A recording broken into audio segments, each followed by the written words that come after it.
الرحمن الرحیم نحمدہ ونصلی علی رسولہ الکریم اما بعد اعوذ باللہ من الشیطان الرجیم بسم اللہ الرحمن الرحیم والعصر ان الانسان لفی خسر الا الذین آمنوا وعملوا الصالحات وتواصوا بالحق وتواصوا بالصبر صدق اللہ مولانا العظیم۔ دوستو، بزرگوں اور عزیزوں، ماشاء اللہ یہاں میں سمجھتا ہوں کہ جمعہ کے دن وعظ بیان کا سلسلہ جاری رہتا ہے۔ یہ بہت ہی خوش آئند چیز ہے۔ اتنی ہی سے پوری بات کچھ لوگوں کے کانوں میں پڑ جاتی ہے۔ ہمارے حضرت مولانا شاہ ابرار الحق صاحب بہت اس کا انتظام کرتے تھے۔ جب کوئی کہتا ہے کہ کوئی حضرت بیان کر دیے، ضرور بیان کرتے تھے۔ کہا مجھ سے حضرت مولانا تھانوی رحمۃ اللہ علیہ فرمائے کہ جب تم سے کوئی بیان کرنے کے لیے کہے تو کہہ دیا کرو۔ تو اسی طریقے پہ میں بھی چلتا ہوں۔ ماشاء اللہ مولانا بھی چل رہے ہیں۔ جب کوئی کہہ دیتا ہے بیان کرو، تعلیم ہے وہ۔ بیان کرنے کے جب کہا تو اس کی طلب ظاہر ہوئی، تو طلب کا جواب طرف سے ہونا چاہیے، یعنی اس کے احکام کو بجا لانے کا ہونا چاہیے۔ تو اللہ تعالیٰ کا شکر ہے کہ جہاں بھی ہم لے جاتے ہیں کچھ حسن زن کی بنا پر بیان کے لیے کہتے ہیں تو میں بھی کہہ دیتا ہوں۔ اسی معاملہ ہوا تھا۔ یہاں ایک حدیث کی تلاوت میں نے کی ہے۔ حدیث ہے اتق اللہ حیث ما کنت، جہاں کہیں بھی رہو اللہ سے ڈرتے رہو۔ یہ معمولی حضور اکرم صلی اللہ علیہ وسلم کا کلمہ نہیں ہے۔ اتق اللہ کس دل سے فرمایا ہے کہ یہ پڑھا جاتا ہے تو دل پر اب بھی اثر ہوتا ہے۔ اتق اللہ، اللہ سے ڈرو۔ ہم نے سنا ہے، بزرگوں نے فرمایا ہے کہ پہلے زمانے میں ایسا تھا صحابہ میں کہ کتنی ہی غصہ ہوتا ہے، غصہ آتا ہے، لڑائی جھگڑے کی نوبت، لیکن کسی نے اگر کہا دیا اتق اللہ، میں نے بہت سنا امام محمد احمد صاحب سے، کسی نے کہا دیا اتق اللہ میں تو ہی رک جاتے تھے، بس ختم، غصہ ختم۔ یہ کیفیت ہم سب کی ہونی چاہیے۔ غصہ آ سکتا ہے، صحابہ کو بھی غصہ آیا، آپ نے اختلاف بھی آیا، لیکن طول نہیں کھینچتا تھا۔ جہاں کسی نے کہا اللہ سے ڈرو، بس ڈر گئے، جہاں تھی بات وہاں روک دیا۔ تو یہ چیز ہم مسلمانوں کے اندر آنی چاہیے۔ اب میں سمجھتا ہوں خاص طور سے جن کا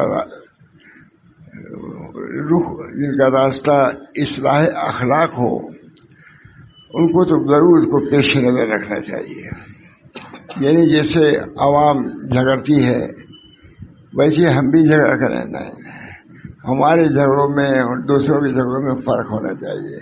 جب اللہ کا نام لیا جائے رک جاؤ، صحیح بات ہو اس کو تسلیم کر دو۔ ہمارے اکابر کا بہت طریقہ رہا ہے، کسی نے صحیح بات کہی، بھائی تم نے صحیح کہی۔ حضرت ابرار الحق صاحب بہت یہ باتیں بیان کرتے تھے کہ بھائی اصل اطاعت فرما برداری یہی ہے کہ دائمی میں اگر کوئی بات شروع بھی ہو گئی بددینی کی، جب کہا جائے کہ یہ دین کے خلاف ہے، شریعت کے خلاف ہے، تو رک جانا چاہیے۔ یہ اطاعت اور فرما برداری ہے۔ اور بہت بڑی بات ہے کہ غصہ آیا ہوا ہے، ہم حق پر بھی ہوں، لیکن کہا جائے کہ بھائی معاف کر دو تو معاف کر دینا چاہیے۔ اس بنا پر معافی کا سلسلہ بھی بہت ہونا چاہیے۔ آج یہ ہے کہ اگر کوئی بات ہو گئی تو برسوں اپنے سینے میں اس کے رکھتے ہیں، برسوں اس کے کاٹ، اس کے خلاف کرنا، یہ بہت مسلمانوں کے شان کے خلاف ہے۔ نبی اکرم صلی اللہ علیہ وسلم نے اس سے منع فرمایا ہے۔ اس بنا پر المومن، مومن جو ہے وہ درگزر کرنے والا ہے۔ یہ نہیں کہ ایک بات کو پکڑ لیا تو زندگی بھر کو پکڑے کہ تم نے یہ کیا، تم نے وہ کیا۔ عام طور سے یہ ہے ہم لوگ کا، چونکہ یہی کام ہی ہے، اس بنا پر عام طور سے ایسے حالات پیش آتے ہیں، ایسے واقعات پیش آتے ہیں کہ جس میں کسی طرح ماننے کے لیے تیار نہیں ہوتا آدمی۔ مومن کی یہی شان ہے۔ ایک بزرگ تھے، انہوں نے کہا، کوئی لڑکا بہت سنا میں نے واقعہ، محمد احمد صاحب سے شاید اہل علوم میں بھی ہے. ایک صاحب لے آئے اپنے بچے کو کہ حضرت یہ گڑ بہت کھاتا ہے. امام محمد احمد صاحب بیان کرتے تھے یہ حضرت یہ گڑ جانتے ہیں سب لوگ بہت کھاتا ہے. جیسا پھر لے آ رہا ہے. لوگوں تعجب ہوا کہ منع نہیں کیا اور کہا کل لے آ رہا. یہ کون سی بات تھی؟ یہ تھا ایک دن کے لیے ٹال دیا اس کو. جب لے آئے تو کہا اے بیٹا گڑ نہ کھایا کرو. بس ادھر ہی کہا. وہ کل بھی کر سکتے تھے آج بھی کہا. امام محمد احمد صاحب کہتے تھے گڑ نہ کھایا کرو. تو کسی نے پوچھا کہ حضرت یہ بات تو کل بھی کر سکتے تھے آپ. گڑ کھاتا کہتے گڑ نہ کھایا کرو. آج کیوں؟ کہا بیٹا دیکھو میں آج تک گڑ خود کھا رہا تھا کل تک. تو کہا کہ میں کیسے وہ بات کہوں جو جس پر خود عامل نہیں ہوں. اس بنا پر میں نے گڑ چھوڑ دیا گھر سے نہیں کھایا ہے. تو آج کہنے کے لائق ہو گیا کہ میں کہوں کہ گڑ نہ کھاؤ. اس کی ضرورت بہت ہے. اللہ تعالی ہم سب لوگوں کو جو ہم کہہ رہے ہیں اس پر قائم رہنے کی اس پر عمل کرنے کی بھی توفیق مرحمت فرمائے. غصہ ہے ظاہر بات ہے سب کو غصہ آتا ہے. اب غصہ والا دو ایک یہ کہ اپنے غصے کو بڑھاتے ہی چلا جاتا ہے. ایک وہ آدمی ہے غصہ لا تغضب غصہ نہ کرو رک گیا ہے. یہ ایمان ہے. غصہ آنا اتنا برا نہیں. غصہ آنے پر کوئی ڈٹا رہنا یہ برا ہے. نبی صلی اللہ علیہ وسلم کو غصہ آتا تھا تھوڑی دیر میں. صحابہ کرام کا یہی شاید تھی. ہمارے حضرت وغیرہ کا بھی یہی معاملہ تھا. ماشاء اللہ صاحب اور خاص طور سے ہمارے مولانا محمد احمد صاحب تو سراپا اخلاقی تھے. اس معاملے میں ان کی کوئی مثال ہم کو نہیں ملی. ہم تو 20 سال رہے ان کے یہاں لیکن ان کو معلوم تھا غصہ آتے ہی نہیں کوئی. ہر چیز اتنی خلاف چیزیں آتی تھی پیش. کیا کروں مولانا یہ ہے اب کیا کروں جانے چھوڑیے بس اب بیٹھ کیجیے ختم کیجیے. ہر ہے کہ مولانا کی یاد تھا درگزر. اس بنا پر یہ صفت اگر آ جائے تو بہت سے فسادات اور نزاعات کا قرا کما ہو جائے. خاموشی. کہتے ہیں کہ ایک بزرگ تھے غصہ انہوں نے کچھ کہا نہیں. کہا کہ بھائی میں نے اس لیے نہیں کہا اس کو ڈانٹا نہیں کہ میں خود غصہ کرتا تھا. تو میں نے کہا کہ آپ چھوڑ لو غصہ تب کہوں گا تب عمل ہوگا صحیح معنی میں اس کا اثر ہوگا.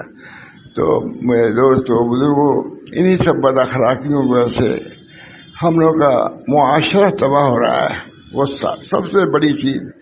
حضرت مولانا شاہ رسول اللہ صاحب یہاں بہت دنوں تک آئے رہے. وہی ہے غصے پہ بہت کلام کرتے تھے بہت کلام. کیونکہ برادری کے معاملے میں بھی ایسی باتیں تھیں. اس بنا پر غصے کی مذمت پیش نظر رکھنا چاہیے. لا تغضب. نبی اکرم صلی اللہ علیہ وسلم سے ایک صحابی نے کہا یا رسول اللہ کوئی نصیحت کیجیے. فرمایا لا تغضب غصہ نہ کرو. پھر اس نے پوچھا کہا لا تغضب. فرماتے ہیں لوگ کسی نے کہا کہ حضرت وہی بات آپ نے کہا کہ لا تغضب کئی دن کے بعد کہا لا تغضب غصہ نہ کرو. آپ کل ہی کہہ رہے ہوتے کہ بھائی کل تک میں گڑ کھاتا تھا یا غصہ کرتا تھا اس بنا پر میں نے نہیں کہا. میں نے خود چھوڑ دیا ہے تب اب کہہ رہا ہوں. اس بنا پر ہمارے علم کے ساتھ ساتھ عمل بھی ہونا چاہیے. ہمارے بزرگان دین عامل بھی تھے. ہمارے حضرت محمد احمد صاحب الحمدللہ سراپا علم بردباری تھی. ان کے سامنے کچھ لوگ کوئی بات کہہ دیتے تھے. فرماتے تھے دیکھیے مجھ سے کہا یہ میں کچھ نہیں بولا. ہر آدمی کا کام نہیں تھا کہ چپ ہو جاتا. بہرحال میں دوستوں بزرگوں یہ وقت ایسا ہے کہ ان اخلاق سیئہ پر بھی غور کرنا چاہیے کہ ہمارے اندر تو نہیں ہے. کہتے ہیں بدخلقی کی وجہ سے نسبت میں اللہ سے محرومی رہتی ہے. جب تک بدخلقی رہتی ہے قلب میں نسبت میں اللہ کی اس کے اندر صلاحیت بھی نہیں پڑتی. ماں نے لکھا ہے بد اخلاق کے اندر نسبت میں اللہ کی صلاحیت بھی نہیں تھی. اسی بنا پر تصوف میں سب سے زیادہ بدخلقی ہی بحث کی گئی ہے. حسن اخلاق کثرت ذکر دو چیزیں ہیں اس طریق میں کثرت ذکر اور اخلاق کی سے حسن اخلاق. یہ دونوں چیزیں ہم لوگ کو اختیار کرنا چاہیے. کوئی بہت مشکل نہیں ہے. دین مشکل نہیں ہے. اب لوگ کہتے ہیں باطن مشکل ہے، نہیں، باطن بھی مشکل نہیں ہے. ذرا سا ہمت کرو وہ سب چیزیں ہو جائیں گی. حضرت محمد صاحب سے ہم نے بہت سنا ہے، بہت ہے، وہ یہی فرماتے تھے کہ کوئی مشکل نہیں ہے دین. اخلاقیات کو جو سمجھتے ہیں بہت مشکل ہے، وہ بھی نہیں ہے. اگر ہمت کر لیں ہے تو بدخلقی سے بھی آدمی بچ سکتا ہے، اچھے اخلاق اختیار کر سکتا ہے. ذرا سا اپنے کو جھکانے کی ضرورت ہے، درگزر کرنے کی ضرورت ہے. اللہ تعالی ہم سب لوگوں کو حسن اخلاق کی توفیق بنا. حسن انک لعلی خلق عظیم، آپ خلق عظیم پر ہیں، خلق عظیم پر ہیں. کیا خلق عظیم کوئی تصور کر سکتا ہے کہ نبی اکرم صلی اللہ علیہ وسلم کس اخلاق پر تھے؟ کوئی تصور نہیں کر سکتا. ہم تو اپنے بزرگوں کو دیکھتے ہیں کہ جس طرح وہ برداشت کر لیتے ہیں، ہم نہیں کر سکتے. لیکن ہے طریق کی بنیاد حسن خلقی پر ہے. پوری طریق کثرت ذکر، طریق نام ہے کثرت ذکر کا اور حسن خلق کا. کثرت ذکر پر تو کچھ آ بھی جاتے ہیں لیکن حسن خلق پر نہیں آتے. ہمارے مشائخ حضرت تھانوی رحمۃ اللہ علیہ، حضرت شاہ رسول اللہ صاحب، یہی وتیرے ہی تھا، یہی پورا اخلاق کی اصلاح کرو. اخلاق وصیت الاخلاق سب سے پہلے کتاب لکھی ہے. وصیت الاخلاق حضرت نے لکھی بہت محنت سے. ہم لوگ شادی ہوئی تھی اسی وقت سے اس میں لگایا، ہم بھی نقل کرتے تھے. پھر نقل کرتے لکھ گئی تو پھر مئو کے علماء ہیں بڑے چوٹی کے لوگ، تو پھر کہا تم ہی سناؤ اس کو. تو ہم نے سنانا آسان نہیں تھا وہ، لیکن حسن خلق کی جو حدیثیں تھیں، جامع صاحب بھی تھے، ہم بھی تھے، لکھا اور اسی پہ پورا بیان ہمیشہ حسن خلق. حضرت علامہ گئے، ان کے سامنے بھی اسی کی باتیں فرمائی. اللہ تعالی ہم سب لوگوں کو اپنے بزرگوں کی تعلیمات پر عمل کرنے کی توفیق دے. خاص طور سے اخلاقیات کے سلسلے میں پیش نظر رکھیں گے تو خود اپنی بھی اصلاح ہوگی، طریق میں ترقی ہم کریں گے. اللہ کے قریب سب سے زیادہ قرب جو ہے کہ حسن خلق اختیار کرنے میں ہے. غصہ یا ضبط کر دیا معمولی بات نہیں ہے. غصے کا ضبط کر لینا معمولی بات نہیں ہے، بہت بڑا کار نیک ہے. اللہ تعالی ہم سب لوگوں کو جس طریقے سے حسن اعمال کی توفیق کی دعا کرتے ہیں اس کی توجہ ہے، حسن اخلاق کی بھی توجہ کی توفیق مرحمت فرمائیں تاکہ ہمارا سلوک تمام ہو، اللہ کی رضا نصیب ہو، اللہ تعالیٰ کی خوشنودی ہو اور اللہ تعالیٰ کے ہم کو سرخ روئی نصیب ہو. بس مختصر نہیں عرض ہے تو بہت بڑا ہے. اللہ تعالیٰ ہم سب کو حسن اخلاق کی توفیق ہے. اللہ میری اثر کو حسن خلق کی وہی دعا کرے. خود نبی اکرم صلی اللہ علیہ وسلم نے حسن خلق کی دعا فرمائی ہے. جب حضور اقدس صلی اللہ علیہ وسلم نے حسن خلق کی دعا خاص طور سے فرمائی ہے تو ہم لوگ کو تو اور زیادہ اہتمام، تبکہ وہ صافہ اخلاق تھے لیکن تب بھی حسن خلق کے لیے دعا کیا. ہم نے تو بد اخلاقی مبتلا ہے. اس بنا تھا ہم کو تو ضروری اخلاق کی درستگی کی فکر ہونی چاہیے. تصوف و سلوک و خانقاہیں صرف ذکر اللہ کی کثر کے لیے نہیں ہے، بہت سنا موتانی عادت میں، بلکہ اخلاق کی درستگی کا نام خانقاہ ہے. اللہ ہم سب کو توفیق دے. آخر دعوانا ان الحمدللہ رب العالمین. دعا بھی کیجیے. اللہم انی اسألک الصحۃ والعفۃ والامانۃ وحسن الخلق ورضا بالقدر. کبھی جامع دعا ہے. اللہم انی اسألک الصحۃ والعفۃ والامانۃ وحسن الخلق ورضا بالقدر. اللہ تعالی ہم سب لوگوں کو نبی اکرم صلی اللہ علیہ وسلم کے حسن خلق کو اختیار کرنے کی توفیق مرحمت فرمائے. اور جیسے حضور اقدس صلی اللہ علیہ وسلم نے حسن خلق سے ساری دنیا میں اپنے دین کو پھیلا دیا، ہمارے اندر بھی خصوصیات ہونی چاہیے کہ ہماری طرح خود بخود رجوع ہوں، ہمارے دین سے متاثر ہوں، ہمارے اخلاق سے متاثر ہوں، ہمارے معاملات سے متاثر ہوں. بھائی یہ سچے لوگ ہیں، یہ لوگ غلط کام نہیں کریں گے. یہ عام ہونا چاہیے کہ ہم سچے ہیں اور ہم غلط کام نہیں کر سکتے. اس کا بہت عملی تبلیغ یہی ہے. ایک تو قولی تبلیغ ہے، عملی تبلیغ اس چیز کی وجہ سے زیادہ کام ہوا ہے. اس کو صحابہ نے اختیار کیا، تمام ہمارے بزرگوں نے اختیار کیا اور برابر لکھتے بھی رہتے ہیں. اللہ ہم سب کو توفیق دے کہ اپنے بزرگوں کی تعلیمات کو ہم سمجھیں اور اس پر عمل کریں.